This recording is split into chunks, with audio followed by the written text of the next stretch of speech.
ولا غدا مجموعين مع الجمهور واي واحد يدير نيه ويقول ان شاء الله غيتقاتلوا الدراري والكره غتدخل غنربحوا ان شاء الله. واحد العباره تشهرات بمناسبه كاس العالم: ديروا النيه او دير النيه.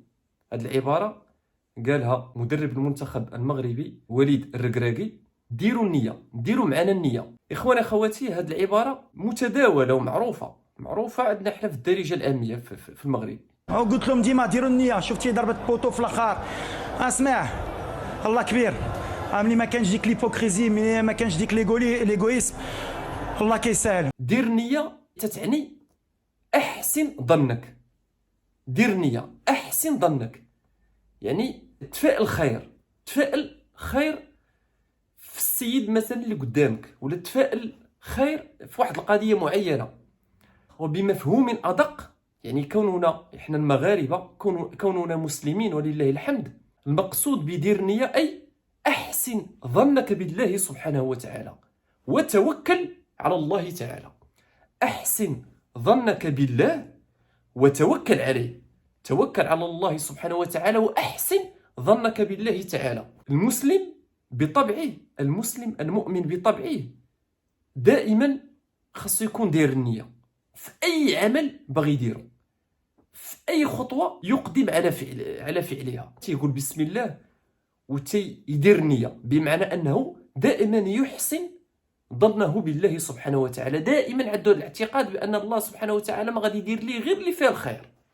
تدعي الله سبحانه وتعالى وتتخذ بجميع الاسباب المشروعه والحقيقيه، لان المقصود بدير النيه ماشي هي دير النيه تنقولها في خاطري وتربع ايدي وتنبقى جالس نتفرج. لا، هذا مفهوم خاطئ على التوكل على الله سبحانه وتعالى. لا، التوكل على الله راه تيكون باخذ جميع الاسباب المشروعه والحقيقيه. داك الشيء اللي عليك خاصك ديرو، وتتوكل على الله سبحانه وتعالى وتحسن ظنك بالله سبحانه وتعالى. بمجرد المؤمن انه يدعي الله سبحانه وتعالى ويدير اللي عليه، فخاصو يدير النيه، خاصو يامن بان الله تعالى ما غادي يدير ليه غير اللي فيه الخير، سواء هذاك الخير اللي تتشوفه خير تحقق ولا لا. المهم ان الله سبحانه وتعالى غادي يختار لك وغادي يقدر لك غير اللي فيه الخير. المهم ان الانسان المسلم المؤمن دائما يحسن ظنه بالله تعالى. هذا هو المقصود بدير النية. ثانيا بغيت نجاوب على السؤال: علاش وليد الركراكي تيقول للمغاربه ديروا النية وكررها في شحال مره؟ الجواب اخواني اخواتي بكل بساطه لانه مغربي. لان هذا وليد الركراكي انسان مغربي وعارف مزيان العقليه ديال المغاربه، عارف العقليه ديال الانسان المغربي. قلت لكم ديروا النيه معنا، تنبدلوا شويه العقليه ديال الشعب المغربي. الانسان المغربي للاسف الشديد، انا ما تنعممش بطبيعه الحال، ولكن التفكير السائد، ما هو سائد هو ان العقليه المغربيه عقليه متشائمه متدمره. شخصيه الانسان المغربي بصفه عامه شخصيه متشائمه، وحتى بالنسبه للانسان العربي يعني بصفه عامه دائما يعتقد نفسه انه هو الاضعف ما بين الشعوب ديال الارض كامله. بطبيعه الحال المستعمر ساهم في تكريس هاد العقليه وهذا التفكير هذا، ولكن ما يمكنش اننا نلقي اللوم على المستعمر ولا على الانسان الغربي ونساوه هو. بطبيعه الحال دائما هذا الانسان العربي ولا المغربي راه هو تيتحمل المسؤوليه، لان في جميع الاحوال ما عندكش الحق انك تتبنى هذا الفكر ديال التشاؤم، التذمر. والمسلم راه بطبعه هو انسان متفائل. راه هذا هو المشكل، راه البعد ديالنا على الدين، راه المشكل ديالنا مشكل عقائدي، هو اللي خلانا بحال هكا، هو اللي خلى التفكير ديالنا بحالنا بحال ايها الناس. هو راه تيقول مسلم، تيشهد ان لا اله الا الله وتيشهد بان محمد رسول الله، ولكن العقليه ديالو التفكير ديالو بحال ايها الناس.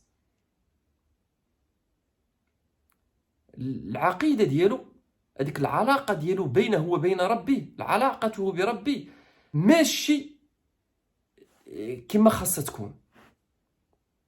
رسول الله صلى الله عليه وسلم يقول: ادعوا الله وأنتم موقنون بالإجابة.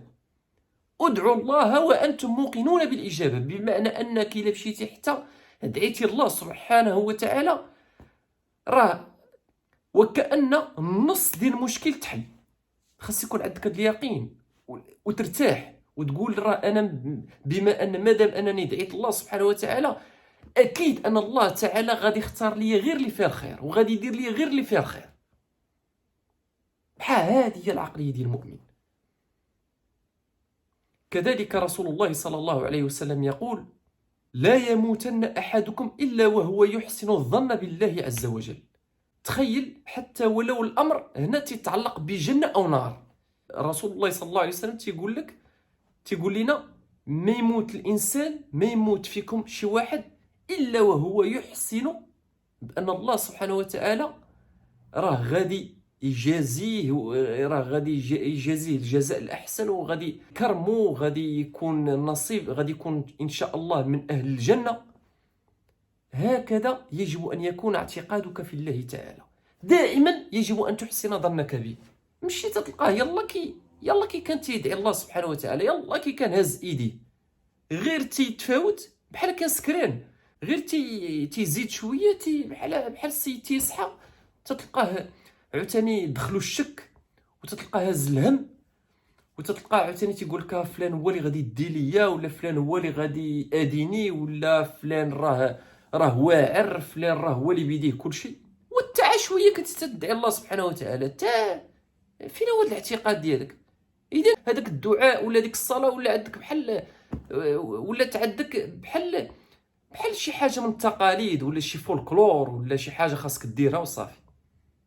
لهذا اخواني اخواتي وليد الركراكي كان تيخاطب ومازال تيخاطب المغاربه، تيقول لك دير النيه، ديروا معنا النيه، لانه يعرف حق المعرفه العقليه المتدمره المتشائمه ديال الانسان المغربي والانسان العربي بصفه عامه. وللعلم يعني بالمناسبه راه العرب هم اكثر البشر تعجبا وتفاجؤا من هذه الانجازات وهذه الانتصارات اللي تحققها المنتخب المغربي. راه هذه هي المصيبه، تتوحل مع المغربي وتتوحل مع اخوك المسلم وما تتوحلش مع البراني. دابا حتى في وسائل الاعلام ولا في الصحف ولا في التحليلات وفي البلاطوات وفي التعليقات على مواقع التواصل الاجتماعي، المغرب راه المنتخب المغربي تاهل الربع، وباقي فاش شي واحد مثلا تيدير منشور تيقول لك عقوبه ان شاء الله لكاس العالم راه المنتخب عنده جميع المؤهلات باش يدي ان شاء الله الكوب دي موند، تتلقى هذوك الاغبياء كحل العفطه تينقز عليه في التعليق، وتتلقى بعدا تيضحك، ها راك عاد تحمستي، الناس راه غير تحمسوا، واش حنا غادي نقدو على البرتغال، حنا غادي نقدو على اسبانيا، وحنا كاع الزناد، واش غادي نقدو حنا على الارجنتين ولا نقدو على فرنسا. عقليه متشائمه ما تناقش معها حتى في سبيل الله. قسما بالله لا العظيم انا ما تنقولش على سبيل المبالغه. فعلا كاينين الناس هاد النوع ديال العقليات، هاد النوع ديال الناس ما تجلسش معاه وما تهضرش معاه حتى في سبيل الله، وما عندكش الحق انك تعطيه فرصه باش تصنت ليه ولا تهضر معاه، لان في هذه الحاله غادي تكون ارتكبتي جريمه في حقك انت الاول. هاد الناس لا مكان لهم في حياتك. ختاما تنتمنى ان الفكره تكون وصلت. نسال الله سبحانه وتعالى ان يهدينا جميعا، والقادم ان شاء الله اجمل واجمل. قلت لهم ديما ديروا النيه. شفتي ضربه بوطو في الاخر، اسمع الله كبير، ملي ما كانش ديك ليبوكريزي، ملي ما كانش ديك ليغويسم، الله كيسهل.